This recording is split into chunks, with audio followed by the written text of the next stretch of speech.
श्री राधे राधे नमस्ते। पितर पक्ष के यही पर एगो सोहर पितर लोगन के गाया जाइल जाला, वही पर के सोहर सुनत सभे, सब्सक्राइब लाइक शेयर करत सभे, साथ देव सभे।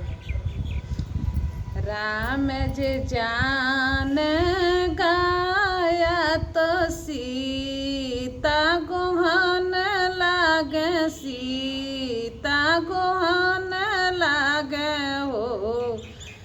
राम हमहू चलब रउरे साथे, त पिंडा दुनो जने पारल जाई हो। हम जे सान बेटवत रउरे पिंडा पारब, रउरे पिंडा पारब हो। राम हमहू चलब रउरे साथे, गाया हमहू चलब हो। पिंडा पर्वत के पांडा गैया, दूधवा मांगन गैया, दूधवा मांगन हो। हे राम ले अइती गैया के दूधवा, त पिंडा परवती न हो। राम ले अइती गैया के दूधवा, त पिंडा परवती न हो।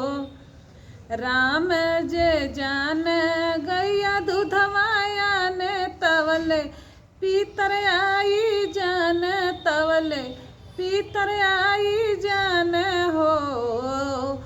राम मांगे लगन पिंडा आपन, बोल सीता नाही बन हो। कहे न राजा दशरथ बहुअर तुहू, कुल खानदानम के हमा रे बहुरानी हाऊ हो। बहुअर तुहरे हाथे चाही हमके पिंडा, त हम तरी जाई बेनु हो।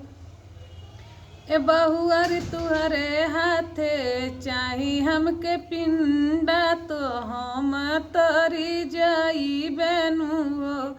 तुहरे के देबे आशीषिया कुलिया पलुआर देखिया हो।